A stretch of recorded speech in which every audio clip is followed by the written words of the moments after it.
Hi, I'm Dr. Kimberlee Mendoza, and this is another episode of Blue Fire Faith. Just really quickly, shameless plug, if you have not got my book yet, we do have Toward Faith, the 40-day faith challenge that you can do along with these videos if you would like. Also working on another book called Matchbook, so when it's ready, I'll let you know that as well. Today we're going to talk about earnestly seeking Him, and the Bible says, seek the Lord and His strength, seek His presence continually in 1 Chronicles 16:11.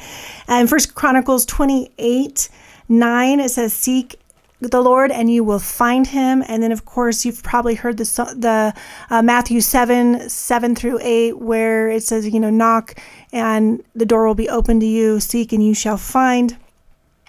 The thing about, did you ever play hide and seek growing up? I loved hide and seek. Our whole neighborhood would play. This is back when you would go out until the lights came on. I know that's such an unusual thought now, but we would go and play hide and seek in the neighborhood. And most of the time I would hide, but every once in a while I'd have to be the seeker. Never liked being the seeker, but if I was going to be the seeker, I wanted to win. And so I would look and look and look and until I found everybody. I didn't want anybody getting to base. I was really big on wanting to win.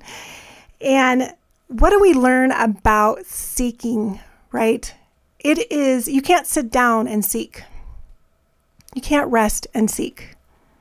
You can't go in the opposite direction and seek. Not if you want to win. You got to be in movement. You got to be moving towards something. You got to be looking and going after something. That's what true seeking is. And so when we seek after God, you can't be sitting on your laurels and doing nothing. You have to be moving towards Him. You have to be actively moving towards Him, a continual process, trying to find Him. And the more you seek and desire Him, the Bible says that you will find Him. So that is a really big thing that we need to know. We have to learn to make God a priority in our lives. And that is what this whole entire challenge is about. It's learning to realize that we, as Christians, a lot of times just go through life, just kind of doing our thing, and we don't have time and all this kind of stuff. And so this whole challenge is about getting back to that first place where your fire, your love of Jesus is just burning hot because you need to be with Him. The Bible says if you seek Him and find Him, it also says in there, and then all of these things will be added unto you. Now, Solomon did not ask for riches. He asked for wisdom. And because of that wise decision, God actually did bless him with all of the different things. But if you're not seeking after Him, then that last part of that verse doesn't happen, where all these things will be added unto you.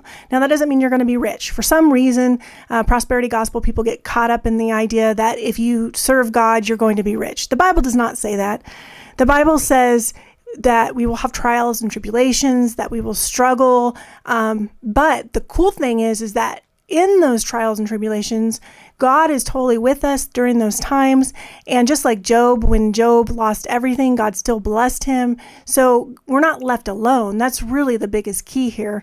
And all these things will be added unto you. That means everything you need, God will take care of. He will be with you in all of that. And sometimes blessings do come, but the Bible says it's harder for somebody to go through the eye of a needle than for a rich man to go to heaven. A camel to go through the eye of a needle than for a rich man to go to heaven. And that doesn't mean that rich people won't go to heaven. It just means that money cannot be our God. Money cannot be our focus. If you are saying you're seeking God, but really you're seeking money, then that has become your God. And that is definitely talked bad about in the Bible. So everything we do should be for God and His glory, and then all of that will be added unto us. All right, that's it for me today. You take care. God bless.